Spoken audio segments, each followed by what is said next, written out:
আসসালামু আলাইকুম। সুজানগরে টাকাসহ চেয়ারম্যান প্রার্থী আটক, থানা ঘেরাও করে সমর্থকদের বিক্ষোভ। অনেক নাটক দর্শক বাকি আছে। উপজেলা নির্বাচনের নামে যে ভয়াল নাটক এবং ক্ষমতা দখলের জন্য যে এক ধরনের উন্মত্ততা, সেটা আরো অনেক দেখার বাকি আছে দর্শক। এই নির্বাচন আগেই বলেছি যে ক্ষমতাসীন দলের এই গ্রুপ সেই গ্রুপের একটা মারামারি কাটাকাটির একটা নির্বাচন ছাড়া আর কিচ্ছু না। এমনিতেই পরিসংখ্যান তো দেখেছেন যে এখানে উপজেলার প্রার্থী তেমন কোনো গুরুত্ব নেই উপজেলার। তারপরও এটার প্রার্থী হচ্ছে, যারা প্রার্থী তারা হচ্ছে যারা এমপি পদে প্রার্থী ছিলেন তাদের চেয়েও ধনী এবং ব্যবসায়ীদের আধিক্য বেশি। ফলে বুঝতেই পারছেন যে ব্যবসায়ীরা এখন সবকিছু নিয়ন্ত্রণ করতে চায়, রাজনীতি, অর্থনীতি, সবকিছু। এবং সবচেয়ে বড় কথা হলো যে মূল বিষয়টাই হচ্ছে দখলদারিত্ব, এক ধরনের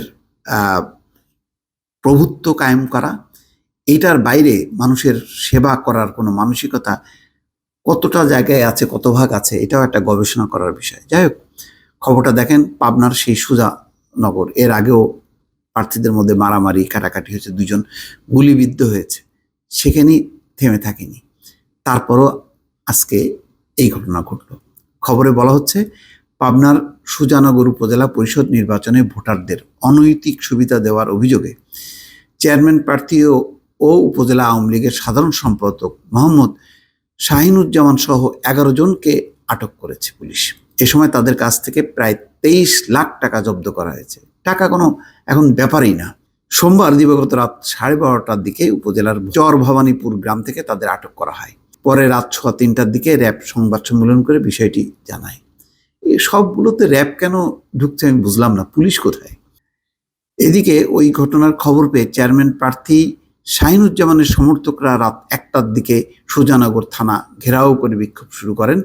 মঙ্গলবার সকাল 9:30টায় এই প্রতিবেদন লেখার সময় তারা থানার সামনেই ছিলেন। পাবনা শহরে সংবাদ সম্মেলন করে র্যাব 12 পাবনা ক্যাম্পের কমান্ডার মোহাম্মদ তেশামুল হক খান জানান, র্যাবের একটি দল সুজানগর উপজেলায় টহলে ছিল। রাত 12:30টার দিকে টহল দলটি একটি গাড়ি আটক করে তল্লাশি চালায়। গাড়িতে নির্বাচনে চেয়ারম্যান প্রার্থী মোহাম্মদ শাহিনুজ্জামান সহ 11 জনকে পাওয়া যায়। এ সময় তাদের কাছ থেকে 22,82,700 টাকা জব্দ করা হয়। কমান্ডার এহতেশামুল হক আরও জানান, প্রাথমিক জিজ্ঞাসাবাদে চেয়ারম্যান প্রার্থী শাহিনুজ্জামান ভোটারদের কাছ থেকে অনৈতিক সুবিধা নিতে টাকা ব্যবহার করতে চেয়েছিলেন বলে জানিয়েছেন। বিষয়টি জেলা নির্বাচন কর্মকর্তা ও রিটার্নিং কর্মকর্তাকে জানানো হয়েছে। রিটার্নিং কর্মকর্তার নির্দেশনা অনুযায়ী পরবর্তী আইনগত ব্যবস্থা নেওয়া হবে। যাক, এই হলো ব্যবস্থা। টাকার সারি সারি বান্ডিল দেখা যাচ্ছে জব্দ করা। যাই না, এগুলি আবার এক গ্রুপ আর এক গ্রুপকে ব্যবহার করছে কিনা, এখন টাকার খেলা হবে। পুলিশ প্রশাসন নানাভাবে বিভক্ত হবে, এর কাছ থেকে নেবে, ওর কাছ থেকে নেবে, সবার কাছ থেকে নেবে, তারপরে একজনের পক্ষে রায় দেবে। এই ছাড়া আর ভালো কি আমি বুঝতে পারি না। মানে যেই পরিবেশ পরিস্থিতি, তাতে নিরপেক্ষভাবে প্রশাসন পুলিশের পক্ষে কাজ করা এটা খুব কঠিন ব্যাপার। আরও নাটক দেখার অপেক্ষায় থাকেন দর্শক। আল্লাহ হাফেজ।